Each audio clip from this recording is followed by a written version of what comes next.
அம்பரமே தண்ணீரே சோரே அறஞ்செய்யும் எம்பெருமான் நந்தகோபாலா எழுந்திராய் கொம்பனார்க்கெல்லாம் கொழுந்தே குலவிளக்கே எம்பெருமாட்டி யசோதாய் அறிவுராய் அம்பரமூடறுத்தோங்கி உலகளந்த உம்பர் கோமானே உறங்காதெழுந்திராய் செம்பற்கடலடிச் செல்வா பரதேவா உம்பியும் நீயும் உறங்கேலோரெம்பாவாய். இந்த பாசுரத்திலே எம்பெருமான் அம்பரமே தண்ணீரே சோரே அறஞ்செய்தவனாக இருக்கக்கூடிய நந்தகோபனை எழுப்புகின்றார்கள். நந்தகோபாலன் ஏதாவது அறம் செய்திருக்கின்றானா என்று சொன்னால் தர்மத்துக்கு தலைவனாக இருக்கக்கூடிய கண்ணனையே பெற்று தந்தவனாகினாலே அவன் செய்த செயல்களெல்லாம் கண்ணன் செய்த செயல்களெல்லாம் நந்தகோபனிடத்திலே ஏறிட்டு சொல்ல தகுதியுடையது. அம்பரமே தண்ணீரே சோரே அறம் செய்யக்கூடியவன், ஒரு நல்ல தானம் சாத்விக தானம் செய்யக்கூடியவர், எந்த பயனும் கருதாமல் பிறருக்கு செய்ய வேண்டும். கண்ணன் செய்த தானம் எல்லாம் அப்படித்தான். அம்பரமே என்று சொல்லி திரௌபதிக்கு ஆபத்திலே புடவை சுரந்தது திருநாமமிரே என்று சொல்லி அந்த கோவிந்த நாமத்தை சொன்ன உடனே அங்கு திரௌபதிக்கு அற்புதமான அந்த ஆடைகளை எல்லாம் அளித்தார். அம்பரமே தண்ணீரே, அர்ஜுனனுடைய குதிரை தாகித்த பொழுது யுத்தகலத்திலே ஒரு அம்பை இட்டு அதன் மூலமாக தீர்த்தத்தை மேலே வைத்து தாகத்தை போக்கினார். சோரே அறஞ்செய்யும், துர்வாசருடைய சிஷ்யர்களோடு காட்டிலே இருந்த அந்த பஞ்சபாண்டவர்களுக்கு அங்கே சென்று நீ ததியாராதனை உணவு உண்டு வாரும் என்று சொல்லி அந்த கௌரவர்களின் தலைவனாக இருக்கக்கூடிய துரியோதனன் ஆலோசனை சொல்லி அனுப்பினானாம். எப்படியும் அவர்கள் சாப்பாடு போட போவதில்லை, அவருடைய கோபத்தினாலே துர்வாசருடைய கோபத்தினாலே இவர்களெல்லாம் அழிந்து போவார்கள் என்று சொல்லி அனுப்பினாராம். கண்ணன் எப்பொழுதுமே துன்பம் வருகின்ற பொழுது நினைத்த போது வரக்கூடியவன். துஞ்சும்போது அடைமின் துயர்வரில் நினைமின் துயரிலே சொல்லிலும் நன்றாம் நஞ்சுதான் கண்டீர் நம்முடைய வினைக்கு நாராயணா என்னும் நாமமாகினாலே திரௌபதியானவள் இந்த துர்வாசருடைய கூட்டத்தை கண்டவுடனே நீங்கள் எல்லோரும் தீர்த்தமாடி வாருங்கள், நான் பிரசாதத்துக்கு ரெடி செய்கிறேன் என்று சொல்லி தான் உள்ளே சென்றாள். உள்ளே சென்று என்ன செய்வதென்று தெரியவில்லை. உடனே ஆபத் பாண்டவனாக இருக்கக்கூடிய கண்ணனை அழைத்தார். கண்ணன் உடனடியாக வந்தவன் நேராக நான் இப்பொழுது பேச முடியாத உன்னோடு எனக்கு பசிக்கிறது, உணவை கொடு என்று சொல்லி கேட்க மேலும் இடி விழுந்தது போல இருந்தது திரௌபதிக்கு. பரவாயில்லை, உங்களுடைய அட்சய பாத்திரம் இருக்கின்றதே அதை எடுத்து வா, இன்று உணவு முடித்தாச்சு என்று சொன்னால் மறுநாள் காலையில் தான் அந்த அட்சய பாத்திரம் உணவு கொடுக்குமாம், ஒரு நாளைக்கு ஒரு வேளை. இப்பொழுது பரவாயில்லை நீ எடுத்துகிட்டு வா என்று சொல்ல, இல்லை நான் கழுவி கவிழ்த்து விட்டேன் என்று சொன்னாராம். கழுவி கவிழ்த்த பிற்பாடு அதில் எதுவும் இருக்காது என்று அவள் நினைத்து கொண்டாள். ஆனால் நீ கழுவி இருக்கிறத நான் பார்க்கலாம் கொண்டா என்று சொல்ல ஒரு அகத்திக்கீரை அதிலே ஒட்டி இருந்ததாம். ஒரு அகத்திக்கீரை, ஒரே ஒரு அகத்திக்கீரை துண்டு, அதை எடுத்து எம்பெருமான் கண்ணன் தன்னுடைய வாயிலே போட்டானாம். அங்கு துர்வாசரிடத்தில் கூட சென்ற 100 பேர்களுக்கும் சரி துர்வாசருக்கும் சரி வயிறு பெருத்து ஐயோ பசியே இல்லையே என்று துடிக்கக்கூடிய அளவுக்கு ஆக்கினான். ஏனென்று கேட்டால் உள்ளுவார் உள்ளிட்டெல்லாம் உடனிருந்து அருதி என்று அத்தனை பேருடைய உள்ளத்துக்குள்ளும் எம்பெருமான் தான் இருக்கின்றான். கறந்த சிலிடந்தரும் இடந்துகள் பொருள் தரும் கறந்து எங்கும் பரந்துளன் இவை உண்டகரணே என்று அருளி செய்தார் நம்மாழ்வார். எல்லா வஸ்துக்களிலும் நாரங்களுக்கு அயனமாக இருக்கக்கூடியவன் நாராயணனாகினாலே அம்பரமே தண்ணீரே சோரே அறஞ்செய்யும் எம்பெருமான் நந்தகோபாலா எழுந்திரா என்று சொல்லி கண்ணனுடைய செயலை நந்தகோபனுக்கு ஏறிட்டு சொன்னார்கள். ஏனென்றால் கண்ணனையே பெற்று தந்தவளாகினாலே எம்பெருமான் நந்தகோபாலா எழுந்திராய். உடனே நம்மளை எழுப்புகின்றார்களே, நம்முடைய துணைவியாக இருக்கக்கூடிய அந்த கொழுந்தாக இருக்கக்கூடிய யசோதை எழுப்பவில்லையே என்று சொல்லி நந்தகோபாலன் அமைதியாக இருந்தாராம். உடனே கொம்பனார்க்கெல்லாம் கொழுந்தே குலவிளக்கே எம்பெருமாட்டி யசோதாய் அறிவுராய் என்று சொல்லி கண்ணனை பெற்று வளர்த்தவளாய் இருக்கக்கூடியவள், எல்லாம் பெற்றாள், தெய்வநங்கை யசோதை பெற்றாளே என்று சொல்லி தேவகி புலம்பியதாக இருக்கக்கூடிய அப்பேற்பட்ட புலம்பலுக்கு காரணமாய் தேவகி இருந்தாளாம். ஆனால் எல்லா ஆனந்தத்தையும் பெற்றவள் யசோதையாகினாலே அவை சொல்லுகிறார் எம்பெருமாட்டி, அவன் எம்பெருமான் நந்தகோபாலன், இவன் எம்பெருமாட்டி யசோதா என்று அறிவுறுத்துகிறார்கள். உடனே தானும் எழுந்திருக்காமல் கண்ணன் இருக்க நாம் ஏன் என்று முந்த வேண்டும் என்று சொல்லி அமைதியாக இருக்க அம்பரம் மூடறுத்து ஓங்கி உலகளந்த உம்பர் கோமானே, கண்ணா நீ அடுத்த கட்டலில் படுத்திருக்க, நீ எங்களுக்கு எழுந்து எங்களுக்கு அருள் செய்ய வேண்டும். நீ யார் தெரியுமா? 7 உலகங்களை ஈரேழு 14 உலகங்களையும் ஒரே அடியில் அம்பர மூடறுத்து ஓங்கி உலகளந்த உம்பர் கோமானே, உம்பர் கோமானே உறங்காது எழுந்திராய் என்று அருள் செய்கின்றார்கள். இந்த உம்பர் கோமான் என்று சொல்லி எம்பெருமானுடைய பெருமை, எல்லா உலகங்களையும் தானுடைய கருணையினாலே காப்பவன் மட்டுமல்ல அளந்து தனது என்று ஆக்கினவன் ஆகினாலே அதை சொல்லுகிறார்கள். அதாவது எம்பெருமானுடைய பெருமையை காட்டிலும் அவனுடைய நாமத்துக்கே பெருமை.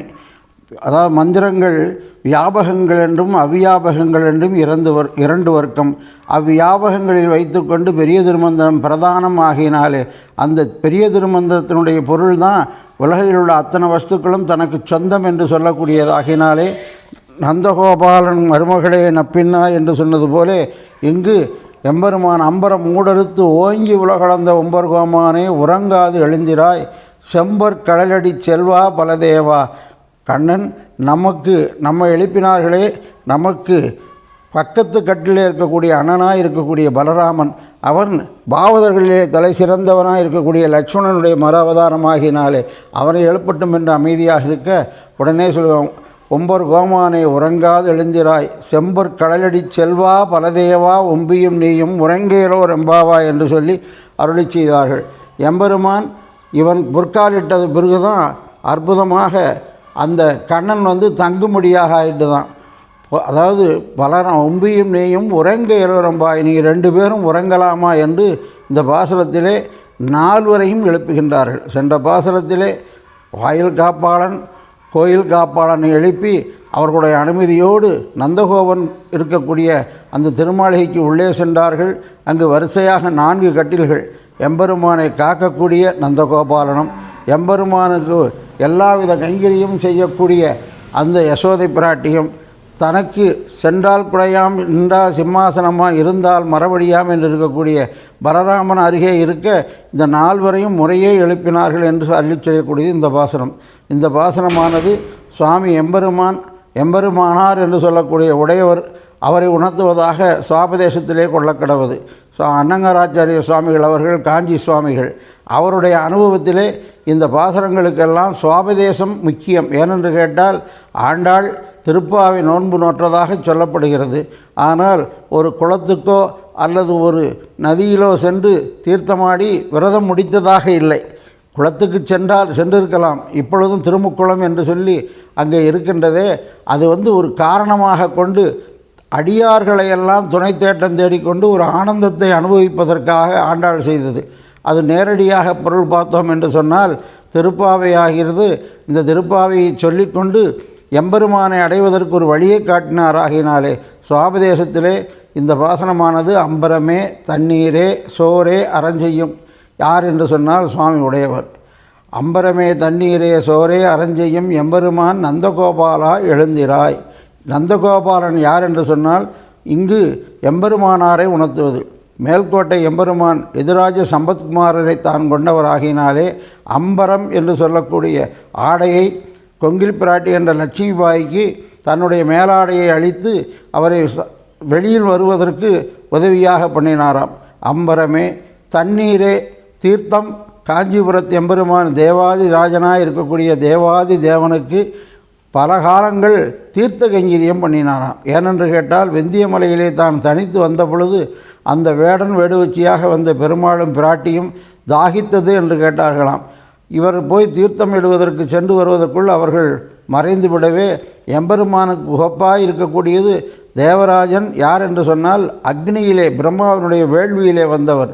அவருக்கு உஷ்ணம் அதிகமாக இருக்கும் என்று சொல்லி தீர்த்தம், அந்த சாலை கிணறு என்று சொல்லக்கூடிய ஒரு அற்புதமான ஒரு கிணறு இன்றும் உள்ளது.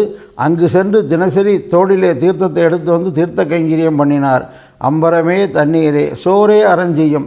பெரிய கோயில் என்று சொல்லக்கூடிய ஆயிரங்கால் மண்டபத்திலே ராப்பத்து உற்சவம் பெருமையாக பெரிய அளவில் நடந்து கொண்டிருந்தது. அப்பொழுது பெரிய திருப்பாவாடை ஏராளமான தளிகை செய்து அதையெல்லாம் கொட்டி வைத்து பெருமாளுக்கு அப்படியே அம்சம் செய்ய வேண்டும் என்பதற்காக ரெடி பண்ணினார்கள். அங்கு ஒரு பாகவதருடைய குழந்தைகள், ஒரு 7-8 குழந்தைகளோடு இருந்த பாகவதர், குழந்தைகள் பசியில் அந்த சாதத்தை பார்த்தவொடனே துடித்த உடனே இவர்களையெல்லாம் அழைத்து, நீ இங்கு இருக்காதே, குழந்தையை அழைத்து கொண்டு செல் என்று சொல்ல, உடனே அந்த பாகவதர் அடியேன் எங்கு செல்ல என்று கேட்டாராம். உடனே உடையவர் யதார்த்தமாக நீ கொள்ளிடக்கரையில் உள்ள அந்த தாளம்புதர் பக்கம் போய் இருந்து கொள் போ என்று சொல்லி நீ இங்கிருந்து சென்று விடு என்று சொல்லி கொள்ளிடக்கரைக்கு செல்லச் சொன்னார். நேராக அந்த பாகவதர் தன்னுடைய குழந்தைகளை எல்லாம் அழைத்து கொண்டு நேராக அங்கே ஒரு தாளம்புதர் பெருசாக இருந்தது. அதற்குள்ளே மழையோ வெயிலோ தாக்காத அளவுக்கு இருக்கக்கூடியது. அங்கு சென்று அமைதியாக தங்கியிருந்தார்கள்.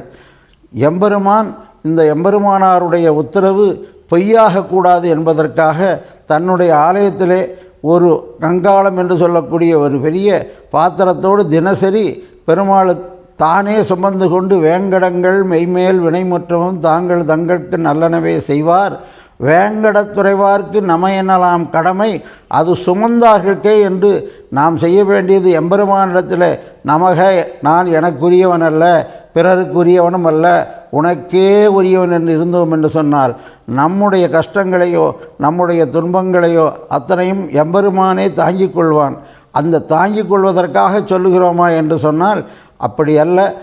தன்னுடைய பிள்ளையினுடைய சுமையை தான் தாங்குவது தாய்க்கு பெருமை போலே அவன் தாங்கிக் கொள்வான். தினசரி என்ன செய்தாராம், தனக்கு இருந்த பெருமாள் பிரசாத தளிகையிலே ஒரு கங்காளத்தை எடுத்துக்கொண்டு தானே சுமந்து கொண்டு அழகிய மணவாள தாசன் என்று திருநாமத்தோடு அந்த பாகவதர் இருந்த இடத்துல கொண்டு போய் கொடுத்தார். தினசரி நன்றாக சாப்பிட்டு விட்டு திருப்பி அந்த இடத்த விட்டு இவர்கள் வரவே இல்லை.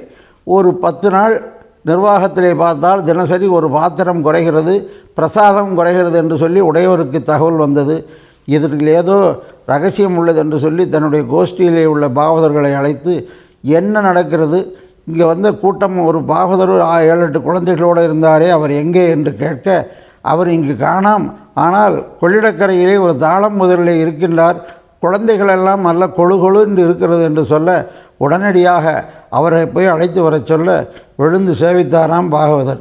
தேவரீருடைய கருணையினாலே தினசரி ஒரு கங்காளம் நிறைய பிரசாதம் வருகிறது, 3 வேளையும் உண்டு கழிக்கிறோம் என்று சொல்ல எம்பெருமானாருடைய பெருமையினாலே எம்பெருமானே பிரசாதம் வந்து கொண்டு சென்றார் என்று சொன்னால் அம்பரமே தண்ணீரே சோரே என்று 3 விதமான தானத்தையும் செய்தவர் எம்பெருமானார். எம்பெருமானாருடைய கருணை நமக்கெல்லாம் கிட்ட வேண்டும் என்று கிட்டினோம் என்று சொன்னால் அம்பரமாய் இருக்கக்கூடிய பரமபதநாதனே நமக்கெல்லாம் ஓங்கி உலகளந்த உத்தமன், அவனுடைய கருணை தப்பாது கிட்டும் ஆகினாலே அவனுடைய திருவடியை நாம் எம்பெருமானாரை கொண்டே அடைய வேண்டும் ஆகினால தான் இந்த தரிசனத்துக்கே எம்பெருமானார் தரிசனம் என்று சொல்லி மாமணிகள் அற்புதமாக அவருடைய பெருமையை சொன்னார்கள். பெருமாளே எம்பெருமானார் தரிசனம் என்று ஆன பிற்பாடு நாம் எம்பெருமானிடத்திலே செல்லுகின்ற பொழுது உடையவருடைய திருவடியை பற்றி கொண்டு சென்றோம் என்று சொன்னால் யானையினிடத்திலே செல்லுகிற பொழுது யானை பாகனிடத்திலே அனுமதியோடு சென்றோம் என்று சொன்னால் யானையினுடைய அனுமதி நமக்கு தப்பாது கிட்டுமாகினாலே அப்பேற்பட்ட எம்பெருமானாரை உணர்த்துவது போல் அமைந்திருக்கக்கூடிய இந்த பாசுரம் நாமும் எம்பெருமானாரை துணை கொண்டு எம்பெருமானுடைய திருவடியை பற்றுவோமாக. ஆழ்வார் எம்பெருமானார் ஜீயர் திருவடிகளே சரணம்.